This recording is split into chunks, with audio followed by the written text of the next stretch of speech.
तो आज बात करते हैं लघुत्तम समापवर्त की। लघुत्तम समापवर्त जैसे कि इसका नाम ही है लघुत्तम सम अपवर्त। लघुत्तम का मतलब होता है सबसे छोटा, सम का मतलब होता है समान और अपवर्त तो इसका मतलब है सबसे छोटा समान अपवर्त। आइए परिभाषा देखते हैं लघुत्तम समापवर्त की।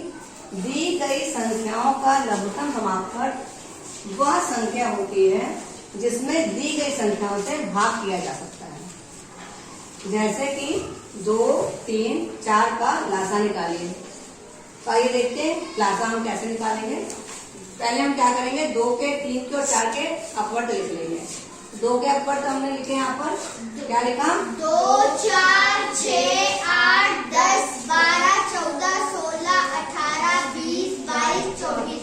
इसी तरह 3 के लिखेंगे, 3, 6, 9, 12, 15, 18, 21, 24, 27, 30। 4 के लिखेंगे, 4, 8, 12, 16, 20, 24, 28, 32, 36, 40।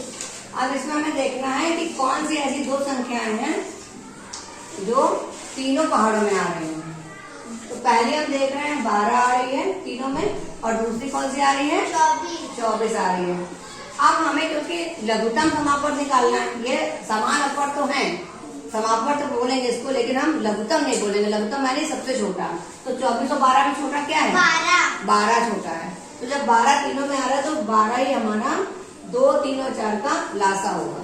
यानी कि 2, 3, 4 का लघुत्तम समापवर्त 12 है। जैसा कि हमारा परिभाषा है। अब 12 से आप देखिए 2 से भी भाग कर सकते हो, 12 में आप 3 से भी भाग कर सकते हो, 12 में आप 4 से भी भाग कर सकते हो। यही मेरी परिभाषा बताती है। लासा की परिभाषा यही कहती है कि किसी भी संख्या का लासा में आप उस संख्या से भाग दे सकते हो। और सबसे बड़ी बात यह है कि जब लासा होता है वो इन संख्याओं को गुणा कर देंगे, वो भी इसका लासा होता है। और लासा संख्याओं का हमेशा बड़ा होता है। जैसे कि आप देख रहे हो 2, 3 और 4 है, तो लासा जो भी आएगा वो हमेशा इनसे बड़ा होगा। ठीक है, उससे छोटा नहीं होता संख्याओं से। ये चीज ध्यान रखने की बात है।